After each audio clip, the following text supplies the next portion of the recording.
Hello and welcome to Where to Go. I'm Bella Talbot, Brand Executive at DK Eyewitness. And I'm Rachel Laidler, Project Editor at DK Eyewitness. And welcome to Where to Go, where every fortnight we find out more about the world's favourite travel destinations with the people who know those places best.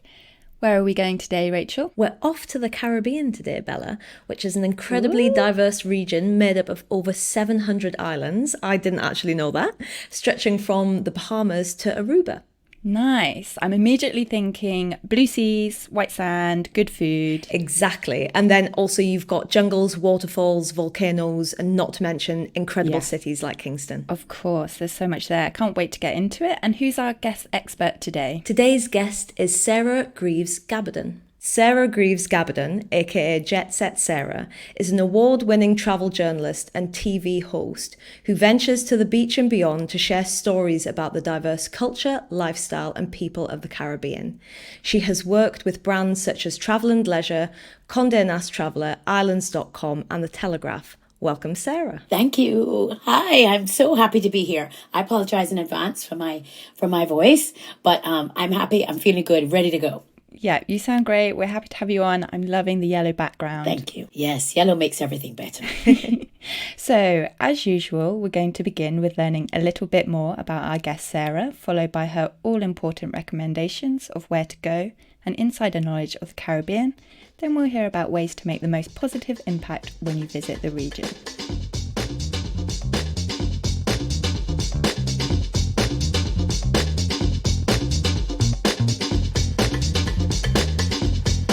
So Sarah, you're totally passionate about the Caribbean, but tell us why and how your love affair began. Well, yes, I am very passionate about the Caribbean.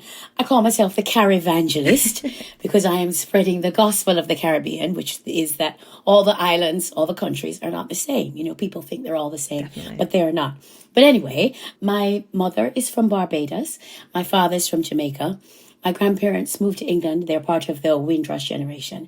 So my father lived there from the time he was 14. And my mother came from Barbados when she was 21 to study nursing in England. So although I was born in England, I have a Caribbean parentage. And like many people in my situation, family was always going backwards and forwards. My whole childhood, people were coming from Barbados or coming from Jamaica, or I was going there. So the Caribbean was the first place I saw outside of England. And I guess, it was just, you never forget your first love. It's my first love. I've gone on to experience, there are about 35 or so Caribbean islands that have tourism. And I've probably been to about 32 of them. Amazing. So it's my first love and a long-standing love. What was it that made you decide to start sharing stories about the Caribbean? For most of my life, I've lived in between England and Jamaica, although I've been in Miami for 21 years now. But every time, like, for example, I went to Bournemouth University, but my parents lived in Jamaica at the time. So I would go backwards and forwards for holidays. And it was amazing to me, the preconceptions, misconceptions, assumptions that my fellow students at university had about what my life was like in Jamaica. I realized people at that, and this was in the 80s, and hopefully it's changed, but people really didn't have a clue about what life was like, not just in the Caribbean, but living in a Caribbean city. They literally honestly thought that, we just kind of lie around sitting under the coconut tree waiting for the coconut to fall. And that's not the case at all. So having realized how much ignorance there was about the Caribbean, how much everybody thought it was just those, well-known tropes about, beaches and palm trees and stuff. I thought, I want to share it. I want people to know what my life is like, what the life of people like me in the Caribbean are like. And so here we are. So I did a degree in hotel management. And then I got into travel PR. And then from travel PR, I kind of segued into travel editorial. Nice. Love it. I think, kind of like you touched on earlier, the Caribbean is such a vast and varied region. And obviously, we're never going to be able to do it justice and cover it really in depth in a single episode. But just as a way to get us started, do you have any favourite islands in particular? Yes, I love when people ask me that. And I'm glad that you asked me islands, plural, because I couldn't say just one. I actually have 4. Nice. If you like, I can tell you why they're my favorites too. Yeah, go for it. Okay, so number 1, Jamaica. I am biased because I lived there for a very, very long time. But I will say that Jamaica is the total package. Jamaica has mountains, rivers, beaches, culture, food, history, athletes. Jamaica has every single thing that you could want in a destination. It's actually the largest English-speaking Caribbean island. It's about 4,000 square miles, 2 million people. So very diverse, a lot to see. You can't just be there for a weekend and enjoy it. So anyway, Jamaica, love it. It's my number one. Then I love Anguilla, which is a very tiny island, only 35 square miles, about a half an hour ferry ride from St. Martin. And Anguilla, I told you it's 35 square miles, but it has 33 beaches. Incredible. So it's an embarrassment of beach riches over there. And they're all amazing. They're all beautiful white sand. And you can have most of them to yourself, honestly, on a weekday. I love Anguilla. I like the Turks and Caicos Islands also. I don't know how much you know about them, but there are about 7 islands that are inhabited in the Turks and Caicos. The main one is Provo, Providenciales. But the nice thing about that is that you can be on Provo and you can get a half an hour ferry to North Caicos or Middle Caicos and have a completely different experience. The islands look completely different and much more rustic than Provo. So it's almost like you can have 2 vacations in one, 2 holidays in one. So I love that. And then my fourth and final is Bequia. Bequia is a very small island in the nation of St. Vincent and the Grenadines. So St. Vincent's in the north and Grenada's in the south, I think. And between them are the Grenadines, which is a small archipelago that's divided between the two of them. So one of the Grenadines that belongs to St. Vincent is called Bequia.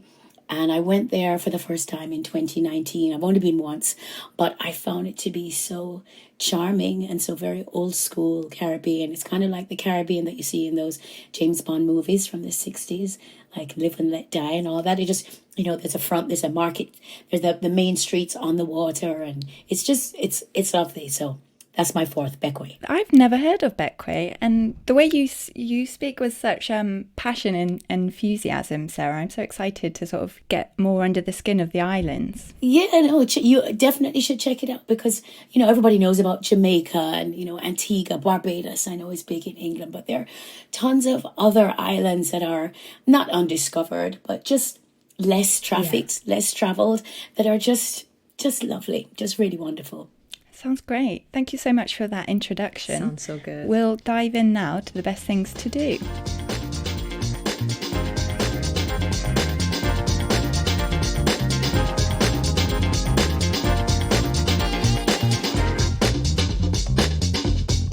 So, to kick things off, we're going to ask you to give us a quick fire tour of the Caribbean. We're going to name a few categories and you have to suggest just one thing to do. Ready? I'm ready. Gosh, one is going to be hard, but okay. I'm ready. I know. We're always testing our guests with this. Difficult task. Okay, so your favourite view? From the top of Pitons in St Lucia. Do you want me to explain a bit about that? Please yes. do. Okay, Yeah, happy lovely. to.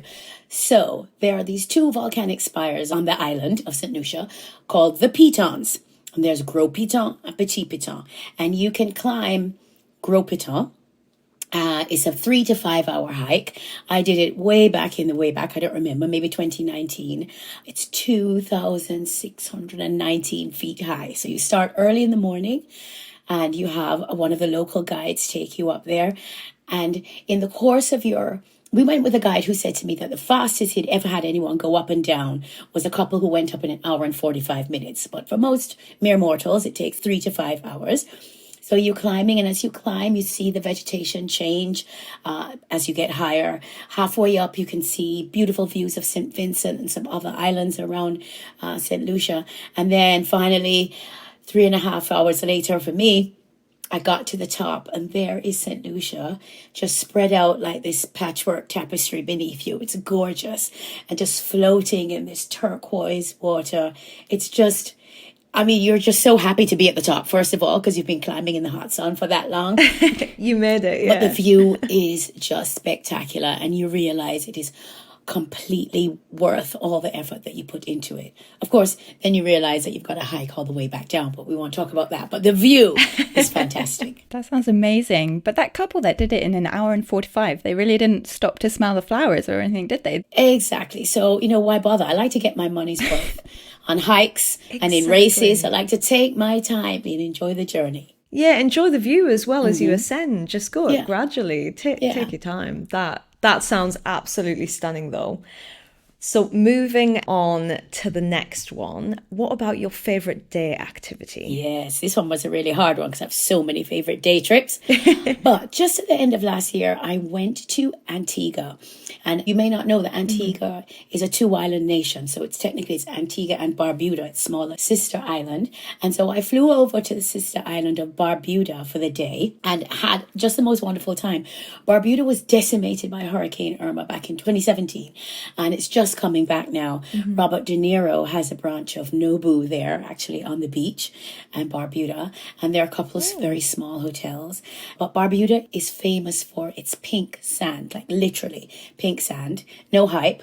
The pink sand is caused by a small microorganism that lives in the water, and it has a little exoskeleton, and as it dies, it sheds that skeleton, which is pink. And then depending on the weather, all of these little small fragments of pink shells wash up and cover the sand. So anyway, I went to Barbuda for a number of things. One, to have lunch at Nobu. And two, really, my big thing was going to see these pink sand beaches in real life. And there are actually two on the island. It's not every beach that has a pink sand. And the northernmost one, at least when I was there, had this just amazing carpet of pink sand. And when I don't mean like, if you squint, it looks a sort of a rosy blush.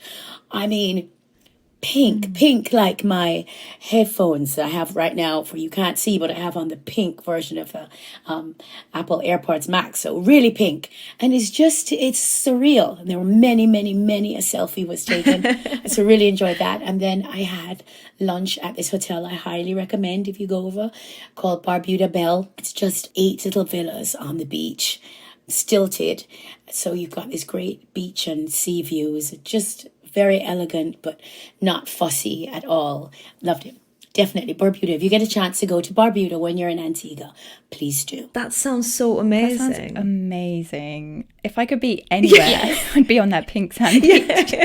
You painted a picture with it. Can you go across there in a day then? Is that a day trip that you could do? Oh yeah, absolutely. I think the flight was maybe 20 minutes, maybe. It's not far at all. Okay. And there is ferry service also. And a lot of the guests who go to Nobu actually just helicopter over from Antigua. Is that Robert De Niro's guest? Yes, I would imagine. Yeah. Right. But it's a thing, you just fly over from Antigua to Barbuda. Oh, by the way, Nobu is only open in the season. The Caribbean season is December to about April.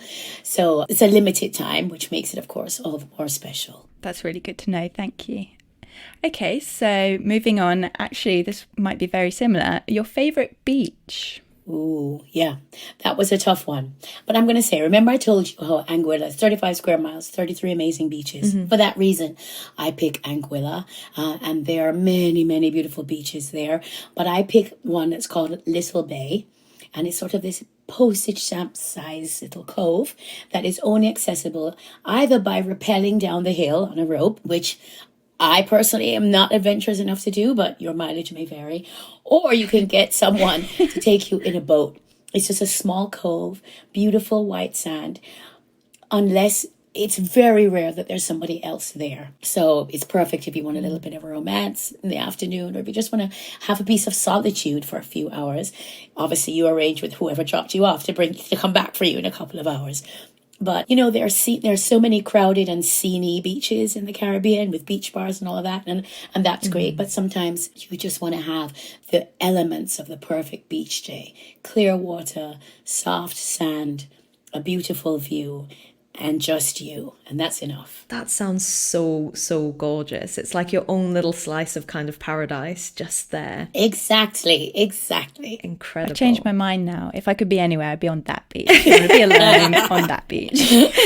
I like that I'm doing my job here. I want to inspire people. So you're really selling it. I feel like I'm inspiring you. Yes. I feel like we're going to be doing that throughout this episode. We're going to be like, no, actually, this place. No, this place. Yeah. So moving beyond the shores, What about your favourite city or town? I'm going to have to say Kingston because I know it the best. Nice. Kingston in Jamaica. It's capital of Jamaica. I know it the best because I've lived there. I lived there for a very long time. It's such a vibrant city and so many things to do there.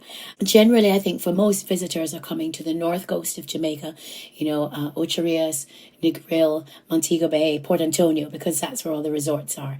Kingston's on the southeast coast, and it's just so vibrant. There's a lot of history there. You can tour Devon House, which is the former home of Jamaica's first black millionaire. You can go to the National Gallery. Jamaica has an amazing artistic community.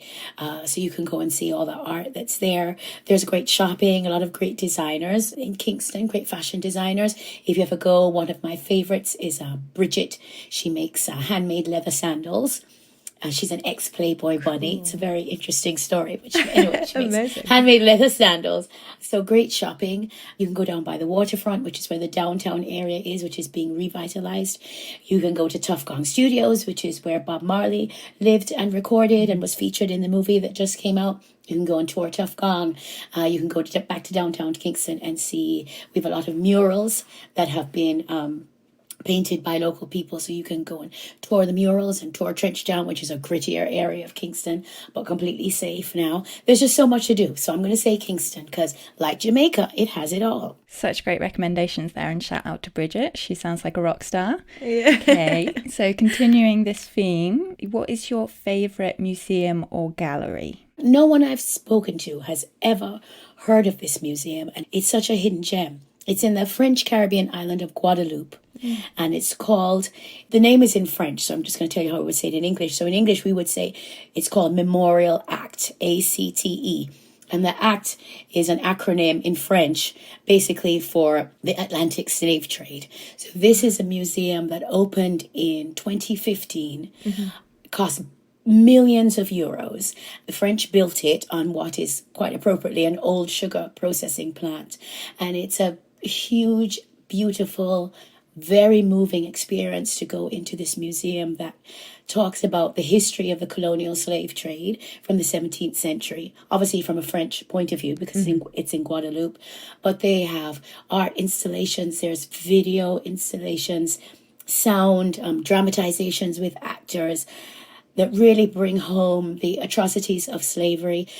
Not just the atrocities of slavery, but the resilience of people who were enslaved, which I think is equally as important. It's something that we don't like to talk about in the Caribbean very much, even though it is very much part of our history. And I think I've said it before and it's controversial, but it's true. The roots of Caribbean history are actually in colonialism, because when the colonists came to the islands in the 1700s, then the people came from Europe to visit them. And those were the first tourists. And that's the basis of our tourism now. And it's still honestly echoes a bit through modern tourism. But anyway, I think it's really important that you have some context for your Caribbean vacation. And so if you can get to a museum like Memorial Act in Guadeloupe, I highly, highly recommend it. That sounds like such a brilliant place to visit, to, like you say, give you the context to understand the region's history. Because, I agree, like often, people go to visit, but it's not necessarily something that they would think of to explore or learn about. So that is such a great thing to suggest to do. We're only one question in as well, and we've covered so much ground. That was amazing. You did such a great job on that quickfire round. Thank you, Sarah. Yeah, it's so good. So we've touched a little bit on beaches, obviously, but can you talk a little bit about some of the interior landscapes that might surprise our listeners? Yeah, everyone, it's all about the coast, right? It's all about the beaches. Definitely, yeah. But I think people would be shocked, surprised by the variety of what's there in Caribbean countries when you go beyond the coast. So, for example, Jamaica is very mountainous. Blue Mountains, where the coffee comes from, that peak is more than 7,000 feet high. And in the middle of Jamaica, we have, if you're flying over, I'll tell you what it looks like. If you're flying over Jamaica, as you're coming in and you see the interior, we have something called the cockpit country. And the cockpit country is some very close together undulating hills. So it looks, to me, it looks like if you had a green carpet in your hallway and like a green runner, and you ran into it and sort of slid, and then the carpet just kind of rippled and rucked up. That's exactly what the mountains look like, right? So Jamaica has great hiking, and the cockpit country is synonymous with a group of what were runaway enslaved people called the Maroons, who ran away to the hills where the British couldn't find them, and who today, their descendants still live there. You can still go to Maroon Town and meet, let's say, the chief, but you can meet that person and see these people who essentially live an autonomous life in the middle of Jamaica. But then again, you have a contrasting islands like Grand Cayman or Anguilla that are coral islands. They're not volcanic. They have no hills, rivers, or mountains. And so inside it's just scrub and brush, which is, not that exciting, but it's also the price you pay for having some of the best beaches in the Caribbean, because people don't really understand that the more like Barbuda, the Turks and Caicos Islands, Bahamas, Grand Cayman, because they don't have mountains, because they don't have rivers, there's no runoff, right? And so the waters around them are pristine. And because they're made of coral, the sand is super, super white. So, it swings and roundabouts. What you lose in topography, you gain in beaches. That was amazing imagery. And also thank you so much for giving us that context. That's really interesting. So moving on to a subject that we usually we would put this in the quickfire round, but for the Caribbean, we were like, no, this needs its own question. Talk to us a bit about some of the best dishes and drinks and where listeners can find them. I'm going to try and be quick about this because there's so much good food to eat. And, I am biased towards Jamaica. So first, I'm going to tell you some stuff you should eat elsewhere. So in Trinidad, you got to have a roti, right? Which is like curried meat that's then put in like a very thin wrap, a roti wrap. Delicious, amazing. If you go to Guadeloupe, they have a little dessert called tourment d'amour, and it's a little sweet tart. And there's a whole history about a woman whose love left her and she made these little tarts. You have to try that. But really, I'm most excited to tell you about my eating list for Jamaica because I was there 2 weeks ago and I'm going there on Sunday. And so I have a list of 5 things. And these are things that I recommend everyone who goes to visit to Jamaica tries. So 1, the national dish, ackee and saltfish. We traditionally have it on the weekend for breakfast, but you can have it at any time. Ackee is a fruit that has not much taste. It grows in a pod. Fun fact, if you open the pods early, the ackee is poisonous, so it's very important that it ripens on the tree. Yeah. You pick the ackee out, you break it into sections, you parboil it, then you stir fry it with onions and seasonings, and then you have it with flaked salted cod, which is one of the things that became popular during the time of slavery. When it came from Newfoundland, it was used. Anyway, long story. But anyway, ackee and saltfish. It looks like scrambled eggs, and it tastes a bit like a spicy scrambled egg, but it's really, really good. And you have to have it with fried dumplings. Every Caribbean country has some sort of fried dough ball, sometimes sweet, sometimes not sweet. They call them Johnny cakes. They call them fried dumplings. They call them bakes. St Lucia, Bahamas, wherever you go to, there's always a fried dough. So you have to have it with a fried dough. So also to drink, you must have ting. Ting is a slightly effervescent, award-winning Jamaican soft drink. It's been around probably for about 30 years, and it literally has won awards all over the world. You can get pink grapefruit ting, or you can get the regular green ting in the glass bottle. It's exported all over the world in plastic bottles, but in Jamaica, you have to have it in the glass bottle. That's the best one. Nice. Tastes the best. And then, of course, you have to have a Jamaican patty. I will say, as much as I love Jamaica, we don't do consistency very well. But the one thing we have done consistently well since 1966, the year that I was born, is the tasty patty. Tasty, Tastee. I am emphasizing that because there's sort of a patty war in Jamaica. People are either team tasty or team juicy. That's juicy patties, Juici. Okay. I am team tasty. Okay. Because that's where all the Kingston people like team tasty, because that's where tasty originated. Juicy is a pretender to the throne that started in the 80s. also does a good patty. And anyway, tasty and juicy patties are available all over the island and at the airport when you leave, so you can take a dozen home. There's nothing like it. They say that the patty is a derivative of the Cornish pasty. Well, Maybe, but a lot more spicy, a lot more island flavor. It's a yellow flaky pastry pocket that has in it traditionally meat, but you can get seafood. You can get, we have a local spinach-like vegetable called callaloo, so you can have that. You can have lobster. When you go to a cocktail party in Jamaica, we also do cocktail patties, which are patties that are about a quarter of the size of the regular patty. Right. So everybody loves patties. They're amazing. You must have one, whether you do tasty or juicy. Either way, it's going to be really good. We'll be team tasty. Yeah. Yeah, my stomach is grumbling now as you're talking. Yeah. I want one right now. And jerk. Wait, the one more. The fifth thing, I think. Jerk. So jerk is a style of barbecue that dates from probably the 1700s in Jamaica. You use pimento wood logs under which is smoked chicken or fish wrapped in foil. And then all this jerk seasoning, which is heavy on the pimento. You might call it allspice, pimento and onion and green scallions, etc. I wish Jamaica had trademarked jerk, because you go to some places and they talk about jerk style something or whatever. And it's not. The best jerk, obviously, is in Jamaica, cooked over open fire. It's one of my first stops when I come back to the island. And then I go to Jamaican KFC. Is Jamaican KFC particularly good? Oh my God. Let me tell you something. This is a thing. You ask anyone from the Caribbean or from Jamaica, we take our KFC very seriously. It tastes nothing like the KFC in Europe or in England or here in the States. I never eat it here. In Jamaica, we have the best KFC. My preferred order is an original thigh, or an original Thai, as we say, and a biscuit. It's just the best. It's because we use Jamaican chickens. It's also, I have it under good authority, that the franchise holders in Jamaica, when they opened in the 70s, Jamaicans were kind of nonplussed about the chicken. And so they asked to tweak the Colonel's secret recipe. And so now we have apparently more salt in our batter. So we're using local chickens and we have more salt. Mm-hmm. And I'm telling you, I don't know how, there's got to be probably 15 locations of KFC in Jamaica, and they're all full. There's always a line, whether you're inside or outside at the drive-thru. And the AC is done in such a way that when you're inside, you don't really smell the chicken.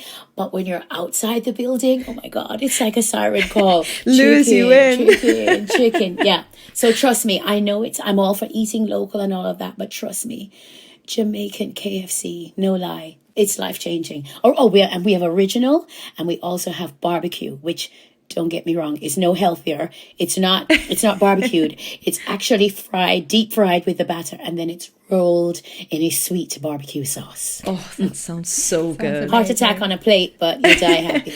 I honestly forgot that I was supposed to be asking you another question. I could just sit and listen to you all day and talk about the delicious things to eat. That sounds incredible. But I'll force myself to ask you the next one. Are there any particular cultural experiences that you would recommend to our listeners? Yeah, I think you have to visit the Caribbean for Carnival. Carnival is our annual celebrations, and basically they happen throughout the year, but mostly in two times. So there's the pre-Lenten Carnival, like Trinidad's Carnival, which is really the best show on earth.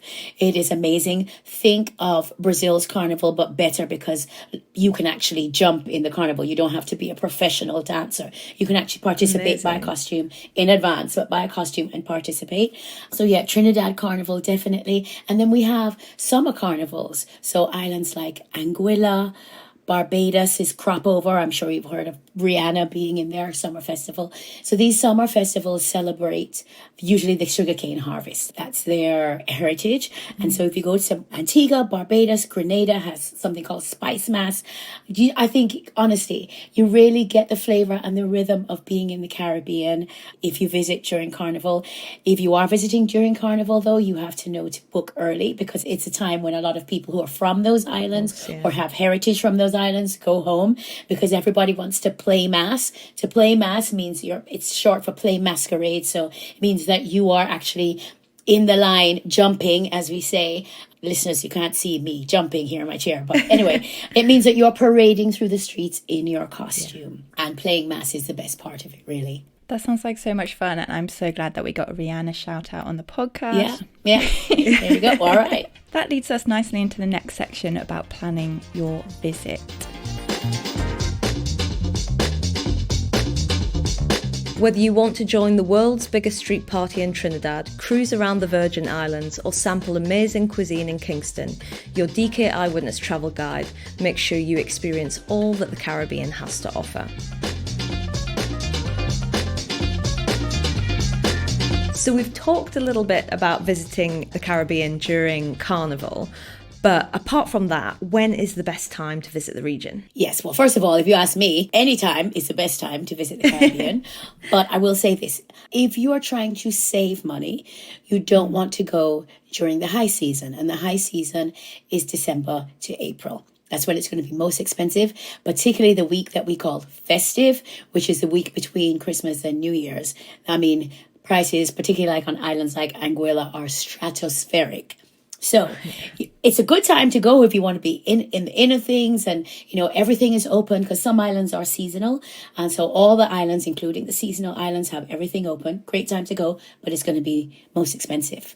So if you're trying to strike a balance between when things are open but not hellishly expensive, I always recommend going in what we call the shoulder season. So that is a time leading up to the high season and leading out of the high season. So if you would go to the Caribbean anytime from September to November, just before the end of November, because it's Thanksgiving here in the States and then everyone starts going. That is when you'll get the best combination of decent prices and good weather and things still open. And similarly, coming out of the high season. So from May and just before summer, so May till, you know, maybe like the end of June, it's another shoulder season that you might think about going. And then if you're really brave, if you are willing to take a risk, particularly coming from England, 5,000 miles away, you can visit in the hurricane season and cross your fingers. We have a little rhyme that I would like to share that I learned in school in Jamaica for when hurricane season is. So it's June, too soon, July, stand by, August, it must, September, remember, October, all over.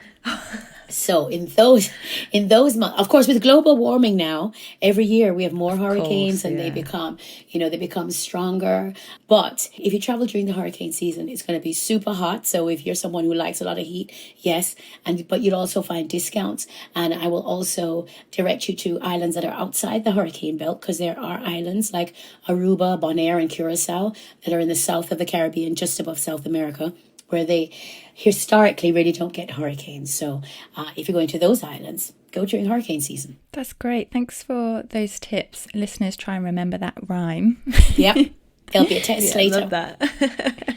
So we've talked about Carnival, but are there any other particular events to mark in the calendar? Most of the Caribbean countries, most of which have been colonized, always celebrate their Emancipation Day or their Freedom Day. And I always feel like it's a good time to be in the country then, because people are happy, people are excited, people are very proud of their country. There are lots of opportunities for visitors to get involved with cultural things. Obviously, I can't say at any, in Jamaica, independence is in August. In other islands, it's throughout the calendar. But if you can make your trip coincide with an island's independence celebrations, I feel like it's a really good time to go. What sort of activities happen around the celebration? Yeah, well, there's usually parades. It's a day off. So like in Jamaica, we have a 4-day weekend. So people are out at the beaches. There's just this buzz and electricity and excitement because it's something to be celebrated. Even hundreds of years later, we're still celebrating it as it should be. And I just feel like there's a vibe. It's like, it's as if you were going to, I guess, Paris during the Olympics or England during a Jubilee year. There's an excitement in the air that is really palpable and I think makes your visit even more special. That sounds so good. That's such a good tip.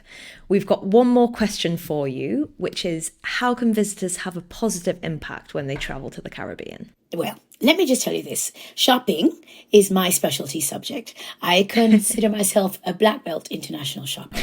And so from this lens, I'm just telling you the lens at which I'm approaching this.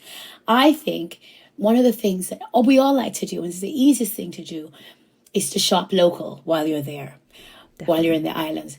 Personally, I'm offended if you come home with like a 3 for $20 t-shirt or a shot glass, or God forbid, the woolen caps with the fake wool dreadlocks attached. Please, Lord, don't do it. Don't do it. They look good on no one. They are at best ugly, at worst, really offensive. So please don't do that. Please shop local. The Caribbean is full of artists and artisans and makers who do so much. Pottery, ceramics, body care products, sandals like Bridget in Jamaica, woodwork, particularly in Jamaica, a lot of wood sculpture and carving, and also in St Lucia. So shop local, buy something that you really love, buy something where you can hopefully meet the maker and know the story behind it. Buy something that if you give it to somebody else, they really appreciate it. They're not thinking, oh God, you really shouldn't have. But, buy something that brings you pleasure and that will bring pleasure to people that you will give it to. I think that's a way to support the economy, but also to make your life and somebody else's life just a little bit more beautiful, because let's never underestimate the power of just having something new in your house. Clothing, I mentioned we've got great Caribbean designers also. So I say shop local. And then my other thing is, most people are coming, particularly from England, they're coming for the sun, sea and sand. Nothing wrong with that. But I really encourage people to take a day or a half day, get off the sand, prize yourself away from your lounge chair and get into the destination and meet the people. Take a tour. You're on a beach. In some ways, you could be anywhere. It's really important, I think, to get the flavor of the destination, to understand a bit about the culture. And the easiest way to do that is by meeting people, not just the people in your hotel, but the people outside living their real lives. Because you may come to the Caribbean and see it as your playground, but this is a place where real people live and work. I think it's so enriching to spend that time just to get to know that and to have I think it makes for a more complete, fuller holiday experience. Thank you, Sarah. I think you've done a really good job of, as you say, inspiring people to get off the beach. Like, obviously, enjoy those beautiful beaches, but, there's so many recommendations in this podcast and inspiring things to go and do and explore and people to meet. So thank you so much, Sarah. You've done an amazing job. Yeah, it's been fantastic. And my job as a Carivangelist is done. You spread the gospel. You've converted us, yeah. I say to people all the time, I get as much satisfaction from sharing my travels as I do from the actual travel. I love it.